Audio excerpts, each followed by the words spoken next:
பழிக்கிறதுக்கு கூட எங்களுக்கு இது எது என்னன்னு தெரியாத வந்தோம். அவர் மூலிமா இந்த கோவில் வந்தது. கோவில் மூலமா நாங்கள் உருவாகி இருக்கிறோம்.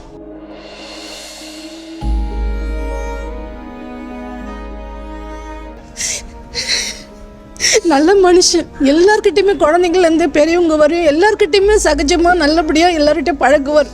சிரிச்ச முகத்தோடு இருப்பார் எல்லாருக்குமே. எங்களால் அதுலேருந்து ஒன்றுமே பண்ணவே முடியல. கடைசியாக ஒரு சிரிப்பு தான் இன்னும் கூட என் கண்ணிலே இருக்குது. இதுவரை பார்த்ததில்ல அண்ணன் இந்த மாதிரி சிரிச்சு.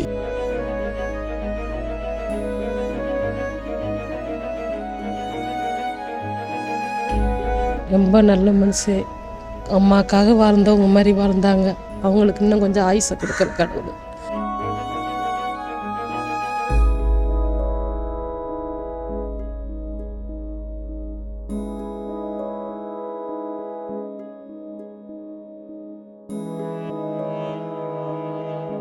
இப்போ ரொம்ப கஷ்டமானா கூட அந்த அண்ணா தான் பார்த்துட்டு இருந்தார். என்ன வேணாலும் செஞ்சுட்டு இருப்பார்.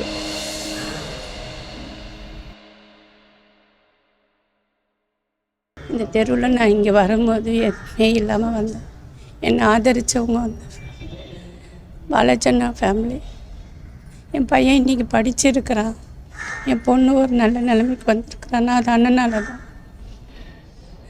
அவரை விட்டு என் மனசு கோவிலை விட்டு போனது ரொம்ப கஷ்டமாக இருக்குது. பழிக்கிறதுக்கு கூட எங்களுக்கு இது எது என்னன்னு தெரியாத வந்தோம்.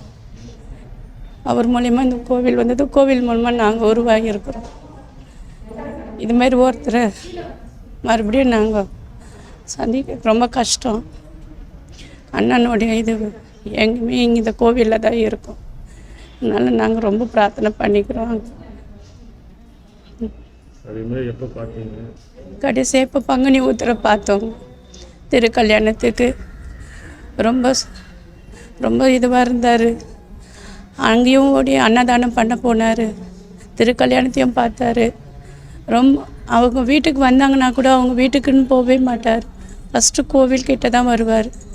கோவிலில் வந்து அம்மாவண்ட வந்து என்னென்ன தேவையோ எது என்ன தேவையோ எடுத்து போட்டு செய்வாருங்க.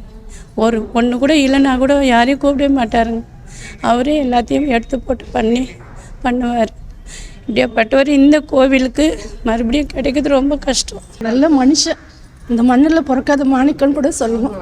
இந்த மண்ணில் பிறந்து இந்த விண்ணுக்கு போயிருக்கிறாரு. ஆனால் எல்லாருக்குமே நல்லது தான் செஞ்சார். அவங்க அப்பா கூட உடம்பு சரியில்லாமல் இருந்தது. நான் தான் 15 நாள் பார்த்துக்கினேன். அவங்க அப்பாவுக்கு அந்த ஒரு பாக்கியம் எனக்கு கிடச்சிது. காலையில் தான் எனக்கு நியூஸே தெரிஞ்சுது அவர் இறந்துட்டாருன்னு. உண்மையாலுமே அதுலேருந்து யாராலுமே மீண்டு முடியல எங்களுக்கு.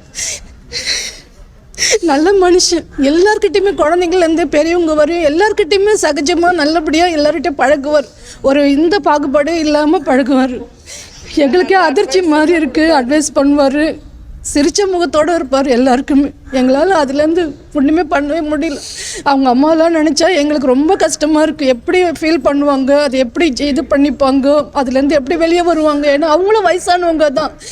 எங்களால் எங்களுக்கே முடியல. அப்போ அவங்களுக்கு எப்படி இருக்கும்ன்ட்டு தான் நாங்கள் நினைக்கிறோம். இப்போது ரொம்ப கஷ்டமாக இருக்குது அந்த அண்ணன் போனது.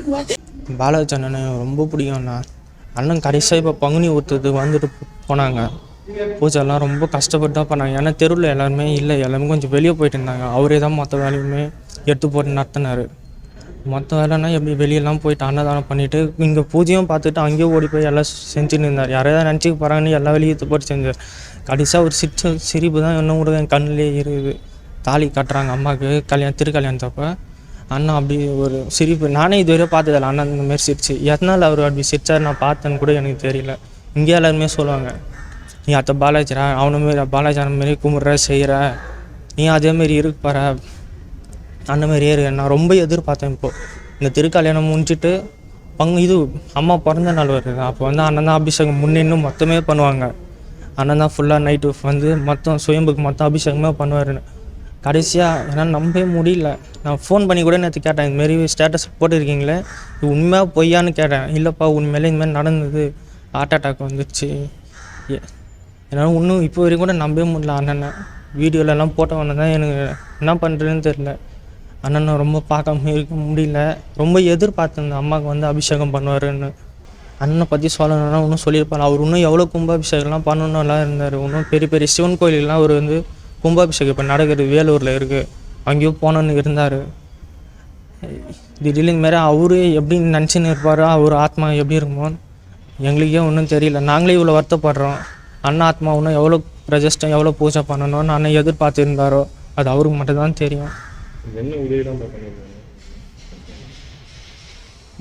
ஒரு உதவின்றது வந்து எல்லா இடத்துலையுமே ஈஸியாக கிடச்சிரும். ஆனால் வந்து ஒரு சாமியை பார்க்கறது, அந்த பூஜைனோட பலன் பெறது, இதெல்லாம் வந்து அவ்வளோ சீக்கிரம் யாருக்கும் கிடைக்காது. அது அண்ணன் இருந்த தொட்டு இந்த கோவிலில் எல்லாருக்குமே எளிதாக கிடச்சி, எல்லா மக்களுக்கும் எனக்குன்னு மட்டும் இல்லை, எல்லாருக்குமே முன்னின்று பூஜை பண்ணி அவங்க பேர் சொல்லி அவங்களுக்காக ஹெல்ப் பண்ணுவார். அதாவது வந்து பொருள் உதவி எல்லாக்கிட்டும் கிடச்சிடும். யார்கிட்ட போய் கேட்டாலும் கொடுத்துருவாங்க. இந்தமாரி அம்மனோட ஐயனோட அருள் உதவியெல்லாம் வந்து அவ்வளோ இதுவாலாம் யாருக்கும் கிடைக்காது. அதுக்கு கிடையாது ரொம்ப உதவி பண்ணுவார் பாலாஜி அண்ணன் மட்டும்தான் எனக்கு தெரிஞ்சு. யாரும் கிடையாது. எனக்கு இங்கே கேட்டது ஒன்றா உதவி பண்ணியிருக்கான்னு கேட்டிங்க. அவர் உதவி பண்ணது வந்து இந்த உதவி யாருக்கும் அந்த மனசு இருக்காது. முன்னின்று இவங்க இந்த அருள் பெறணும், இவங்க நல்லா இருக்கணும், இவங்க உடம்பு ஆரோக்கியமாக இருக்கணும். எங்களுக்கெல்லாம் பண்ண அண்ணன் ஏன் அவருக்கு உடம்பு திடீர்னு இந்த மாதிரி ஆச்சுன்னு என்னால் இன்னும் கூட தோணும். என்ன பண்ணுறதுன்னு சொல்ல தெரியல எனக்கு. கோயில் நான் வந்து இங்கே 5 வருஷமாக தினமும் வருவேன், ஹெல்ப் பண்ணுவேன். ஆனால் அவங்க வந்து எல்லாமே ஹெல்ப் பண்ணுவாங்க எங்களுக்கு. ஏதாவது எங்களுக்கு ஸ்டடீஸ்க்கு ஹெல்ப் வேணுன்னா கேட்கும்ல அந்த அண்ணா ரொம்ப ஹெல்ப் பண்ணுவாங்க. அதே மாதிரி வருஷம் எங்களே கூட்டிகிட்டு போயிட்டு மேக்ஸில் போய் ட்ரெஸ் வாங்கி தருவாங்க வருஷம். இப்போ கூட ரீசெண்டாக எங்கள் 5 பேருக்கு வாங்கி கொடுத்தாங்க. புக்ஸு ஸ்டடீஸ் ஏதாவது வேணுன்னா யூஸ் பண்ணி எங்களுக்கு வாங்கி தருவாங்க. அதே மாதிரி பங்குனி உத்திரத்துக்கு முன்னாடி எங்கள் கோயிலில் வேலை செய்கிறவங்க லீவ் போட்டாங்க. ஆனால் இங்கே யாரையும் கஷ்டப்படுத்தக்கூடாதுன்னு இவங்களே அண்ணனே பாத்திரம் கழுவி துணி துவைச்சி சாப்பாடு எல்லாமே பரிமாறி எல்லாமே ஹெல்ப் பண்ணாங்க. அண்ணன் மாதிரி பழகுவாங்க, ஃப்ரெண்ட்ஸ் மாதிரி இருப்பாங்க. எது கேட்டாலும் வாங்கி கொடுத்துருவாங்க. நாங்கள் கேட்கலனாலும் நாங்கள் பசியில் இருக்கோன்னு தெரிஞ்சு எங்களுக்கு எது இருந்தாலும் வாங்கி தருவாங்க.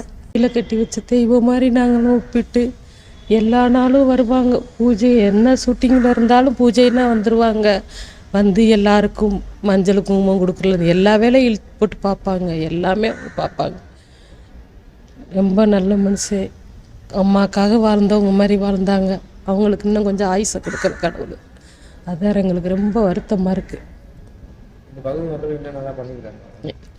எல்லாருக்கும் பிள்ளைங்கள பசங்களுக்கெல்லாம் படிப்பு செலவுக்கெல்லாம் உதவி செய்வாங்க. எல்லோரும் அவங்க வந்துட்டாங்கன்னா எல்லா பசங்களும் இங்கே தான் இருப்பாங்க. அவங்க நிறையா பசங்களை படிக்க வைக்கிறாங்க. கோயிலுக்கு அவங்கள எல்லா வேலையும் செய்வாங்க. செலவும் பூரா பண்ணி பார்த்தாங்க. எல்லார்ட்டையும் நல்ல பிள்ளையாக நடந்துக்கிட்டாங்க. அம்மாவெல்லாம் பார்த்தா அம்மான்னு எல்லாரையும் இஷ்டமாக தெய்வத்தோட தெய்வமாக நாங்கள் ஒப்பிட்டு பார்ப்போம். எல்லோரும் எந்த ஒரு இதுனாலும் சரி நின்று பூ மஞ்சள் குங்குமம் கொடுக்குறதா இது எல்லாத்துக்கும் நல்லபடியாக பிரித்து கொடுத்து கோயிலை கும்பிட்றதுக்கு தெய்வத்தை நாங்கள் தெய்வமாகவே பார்க்க ஆரம்பிச்சிட்டோம். எல்லாருமே இங்கே இருக்கிறவங்க எல்லாருமே. இப்போ பங்குனி உத்திர திருக்கல்யாணத்துக்கு வந்து மத்தியானம் வந்து சாப்பிட்டு எல்லாம் முடித்து சாமி சுற்றி போய் வர்ற வரைக்கும் நின்று வேலை பார்த்து எல்லாருக்கும் எங்களுக்கெல்லாம் அவர் கைனால் வாங்கி சாப்பாடெல்லாம் சாப்பிட்டோம் எடுத்தோம். எல்லாம் இருந்த மனுஷன் இப்படி போயிட்டார். ஏன்னா அந்த அண்ணா ரொம்ப பண்ணியிருக்காரு. கோயில் அவரே கட்டி முடிச்சுட்டு இது பண்ணி என்ன வேணாலும் அவங்கள பண்ணுவாங்க. எங்களுக்கு ஒரு ரொம்ப கஷ்டமானா கூட அந்த அண்ணா தான் பார்த்துட்டு இருந்தார். என்ன வேணாலும் செஞ்சுட்டு இருப்பார். எங்களால் தாங்கவே முடியல.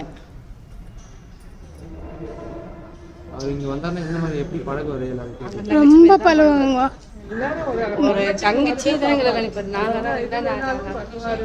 நிறைய ஹெல்ப் பண்ணுவாங்க.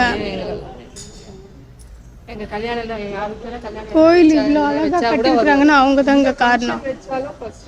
அண்ணன் வந்துடுவார். செய்திகளை உடனுக்குடன் தெரிந்து கொள்ள உடனே சப்ஸ்கிரைப் பண்ணுங்க.